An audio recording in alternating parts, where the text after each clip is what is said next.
15 अगस्त साल 2021 ये वही तारीख है जब करीब 20 साल विद्रोह छेड़ने के बाद तालिबान अफगानिस्तान की सत्ता में लौट आया था।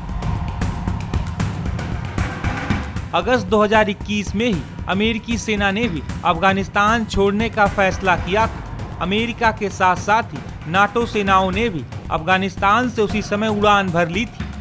अमेरिका के इस फैसले के बाद ही अफगानिस्तान में करीब 20 साल गुजरने वाली अमेरिकी और नाटो सेनाओं की उपस्थिति समाप्त हो गई थी। अमेरिका के इस फैसले के बाद पाकिस्तान काफी खुश था। उस समय पाकिस्तान में इमरान खान की सरकार थी। पाकिस्तानी हुक्मरान ही नहीं बल्कि पाकिस्तानी सेना और खुफिया एजेंसी ISI फूले नहीं समा रहे थे।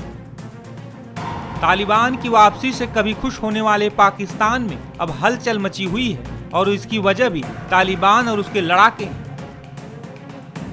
तालिबान ने पाकिस्तानी हमलों का जवाब देते हुए 19 पाकिस्तानी सैनिकों को ढेर कर दिया है, जिसके बाद प्रधानमंत्री शहबाज शरीफ की पार्टी की ओर से जेल में बंद पूर्व प्रधानमंत्री इमरान खान पर आरोप लगाए जा रहे हैं। इमरान खान के TTP और तालिबान से नजदीकियों की बातें याद दिलाई जा रही हैं। हालांकि अब पाकिस्तान बुरी तरह फंस गया है। तालिबान की वापसी पर खुश होने वाला पाकिस्तान अब डर के साये में जी रहा है। तालिबान के एक ही पलटवार ने पाकिस्तानी सेना के भी होश उड़ा दिए। दरअसल पाकिस्तान और तालिबान के बीच धधक रही इस आग की असली वजह आतंकी संगठन तहरीके तालिबान पाकिस्तान यानी TTP है। दरअसल TTP ने पाकिस्तान के खिलाफ विद्रोह का बिगुल फूंका हुआ है। पाकिस्तानी शासन और सेना के खिलाफ बलूच भी लड़ाई लड़ रहे हैं। कुछ समय पहले ही पाकिस्तान के बलूचिस्तान और खैबर पख्तूनख्वा इलाके में एक्टिव विद्रोही संगठन एक साथ आ गए थे। इस दौरान बलूच लिबरेशन आर्मी और TTP ने एक साथ मिलकर लड़ाई लड़ने की बात कही थी। TTP का पाकिस्तान अफगानिस्तान से सटे इलाकों में काफी प्रभाव है। जब सेना TTP के खिलाफ अभियान चलाती है तो अफगानिस्तान के पहाड़ी इलाकों में शिफ्ट हो जाते हैं। बीते कुछ वर्षों में TTP और बलूचों ने पाकिस्तानी सेना को कई जख्म दिए हैं। वहीं दोनों ने हाथ मिलाकर पाकिस्तानी सरकार की नींद उड़ा रखी है। बता दें कि 24 दिसंबर को पाकिस्तानी सेना ने अफगानिस्तान के पक्तिका प्रांत में एयर स्ट्राइक की थी। इस एयर स्ट्राइक के बाद पाकिस्तान की ओर से दावा किया गया था कि उसने TTP आतंकियों को ठिकानों को निशाना बनाया है। हालांकि तालिबान ने पाकिस्तान के दावे को सिरे से खारिज कर दिया था। तालिबान ने कहा कि जहां पाकिस्तानी सेना ने हमला किया वहां शरणार्थी और अफगानी रहते हैं, न कि TTP के आतंकी। पाकिस्तानी हमले के बाद तालिबानी लड़ाकों ने भी पाकिस्तानी सेना की चौकियों पर हमला बोला था और 19 जवानों को मारने का दावा किया था। दरअसल तालिबान से बढ़ते तनाव के बीच पाकिस्तान में ये बहस तेज हो गई है कि क्या अब तालिबानी पाकिस्तान पर हमला करेंगे। हाल ही में अफगानिस्तान के खोस्त इलाके में अफगानी नागरिकों ने पाकिस्तान के खिलाफ विरोध प्रदर्शन किया था। इस दौरान एक शख्स ने पाकिस्तान को चेताते हुए कहा कि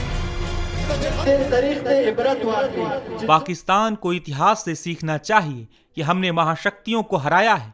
खोस्त के लोग पाकिस्तानी हमलों के खिलाफ अपने भूगोल और मिट्टी की रक्षा के लिए तैयार हैं। दरअसल इस शख्स का इशारा सोवियत सेना और अमेरिकी सेनाओं को लेकर था। अमेरिका और नाटो सेनाओं के अलावा सोवियत सेना भी अफगानिस्तान से थक हार कर वापस लौट गई थी। International institute for strategic studies की एक रिपोर्ट के मुताबिक तालिबान के पास इस समय 1,50,000 एक्टिव लड़ाके हैं। तालिबान ने अफगानिस्तान के लिए अब तक रक्षा बजट का सार्वजनिक रूप से खुलासा नहीं किया है। अफगानिस्तान की सत्ता संभालने के बाद सेना को औपचारिक रूप देने के लिए स्पेशल फोर्स और 8 इन्फेंट्री कोर के अंतर्गत 3 बटालियन की नींव रखी गई है। बता दें कि तालिबान के लड़ाके दुर्गम पहाड़ों और कबायली इलाकों में बसे हुए हैं।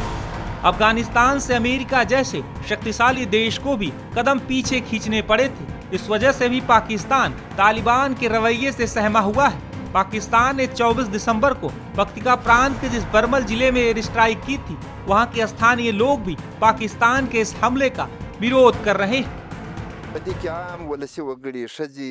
महिलाओं और बच्चों सहित हताहतों की संख्या दुखद और दिल दहला देने वाली है। ये एक जघन्य कृत्य है। इसे कोई भी स्पष्ट रूप से देख सकता है कि वहाँ कोई आतंकी या टीटीपी का कोई सदस्य नहीं है। यहाँ तो केवल तबाह शरणार्थी हैं या तो भूखमरी में रह रहे अफगान। वहीं एक दूसरे स्थानीय शख्स ने कहा कि रात के करीब 9:15 बजे थे जब पहली बार ड्रोन दिखाई दिए। उसके बाद जेट इलाके में आए। ड्रोन ने लक्ष्यों की पहचान की और फिर जेट ने घरों में बमबारी शुरू कर दी। ये एक बम का टुकड़ा है जिसने इन घरों को तबाह कर दिया है। पाकिस्तानी हवाई हमले में इस शख्स ने अपने परिवार के 15 सदस्यों को खो दिया है। अपने परिजनों को याद कर इन्होंने कहा कि मैं उस रात घर पर नहीं था। मैंने इस घर में अपने परिवार के 15 सदस्यों को खोया है। मेरे पिता, एक भाई, 3 भतीजे, 2 भतीजियां, मेरे भाई की पत्नी, मेरी माँ और 2 बहनें सभी चले गए। दरअसल जिस तालिबान के कंधों पर सवार होकर पाकिस्तान अपने हित साधता रहा है, अब उसी तालिबान ने पाकिस्तान की टेंशन बढ़ा दी है।